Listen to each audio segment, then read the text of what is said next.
Banquets on earth and the feast in God's kingdom.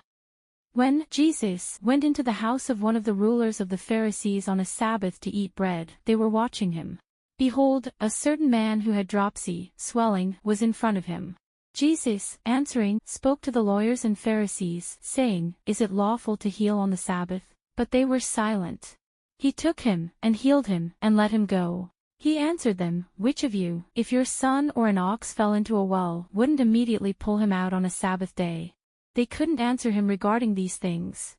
He spoke a parable to those who were invited, when he noticed how they chose the best seats, and said to them, When you are invited by anyone to a wedding feast, don't sit in the best seat, since perhaps someone more honorable than you might be invited by him, and he who invited both of you would come and tell you, Make room for this person. Then you would begin, with shame, to take the lowest place. But when you are invited, go and sit in the lowest place, so that when he who invited you comes, he may tell you, Friend, move up higher. Then you will be honored in the presence of all who sit at the table with you. For everyone who exalts himself will be humbled, and whoever humbles himself will be exalted. He also said to the one who had invited him, When you make a dinner or a supper, don't call your friends, nor your brothers, nor your kinsmen, nor rich neighbors, or perhaps they might also return the favor and pay you back. But when you make a feast, ask the poor, the maimed, the lame, or the blind, and you will be blessed, because they don't have the resources to repay you, for you will be repaid in the resurrection of the righteous.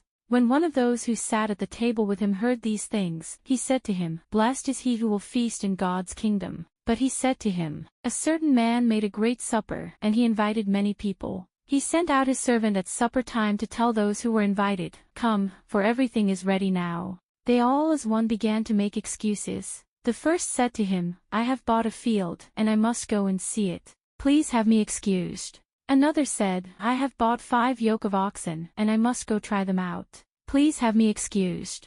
Another said, I have married a wife, and therefore I can't come. That servant came, and told his lord these things. Then the master of the house, being angry, said to his servant, Go out quickly into the streets and lanes of the city, and bring in the poor, maimed, blind, and lame. The servant said, Lord, it is done as you commanded, and there is still room. The Lord said to the servant, Go out into the highways and hedges, and compel them to come in, that my house may be filled. For I tell you that none of those men who were invited will taste of my supper. For many are called, but few are chosen.